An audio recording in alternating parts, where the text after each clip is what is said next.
Welcome back to episode 6 of AFC Packs, and we start out by rotating a bit here on the team to make it work around with the fitness and stuff, which is a big problem. We come up against this guy who has a decent team but nothing special, and a great goal here by me. And I did something very stupid after this. I decided to change some players around and put some of the good players out. And I underestimated this guy. I did not think he was that good, but big mistake by me. I was very frustrated after this match. He did not produce many chances, to be honest, and he just took advantage of my terrible defense and terrible keeping.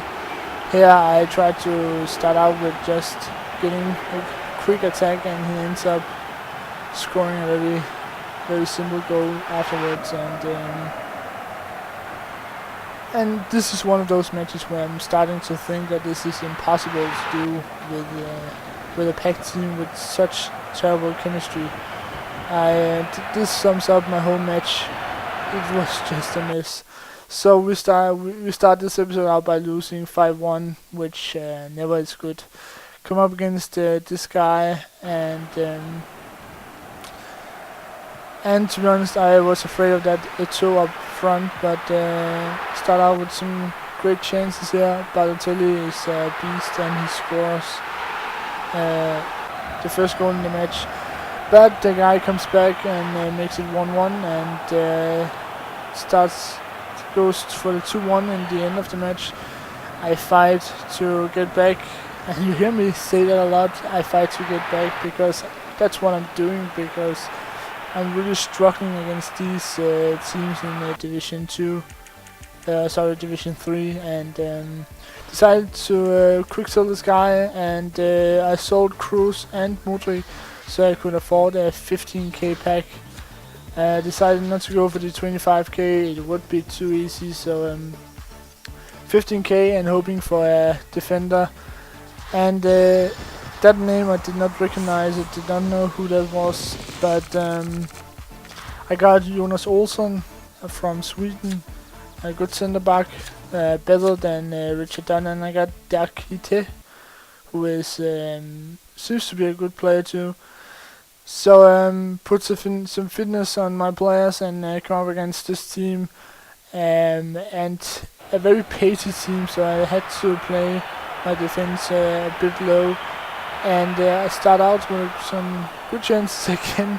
In the whole match, I actually had a good pressure on him the most of the match, and scored at the end of the first half. And in the second half, I kind of used Carleon a lot to get through his three-man defense, which was a bit too easy, and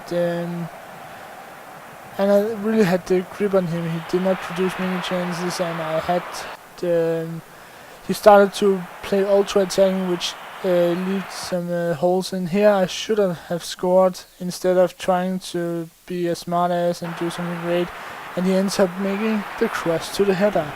The famous cross to the header. I start to believe that the people I'm playing are watching the series, because they know my weakness is the cross to the headers.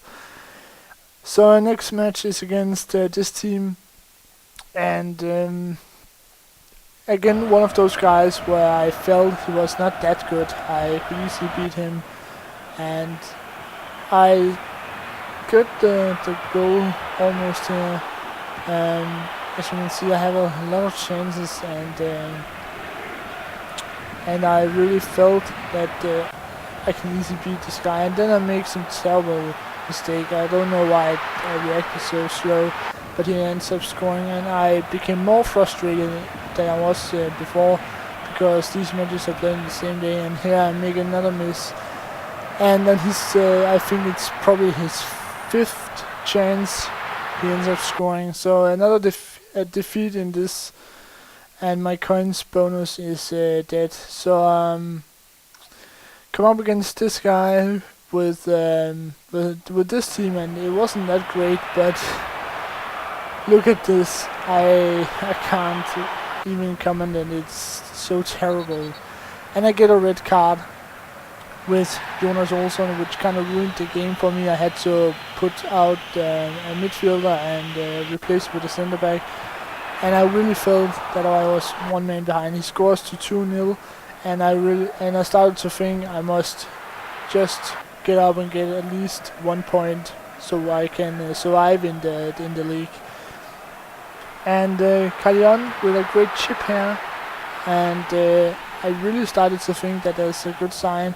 And I pushed forward, and in the last minute of the game, I got the goal with Steven Gerrard, who became the hero of the match.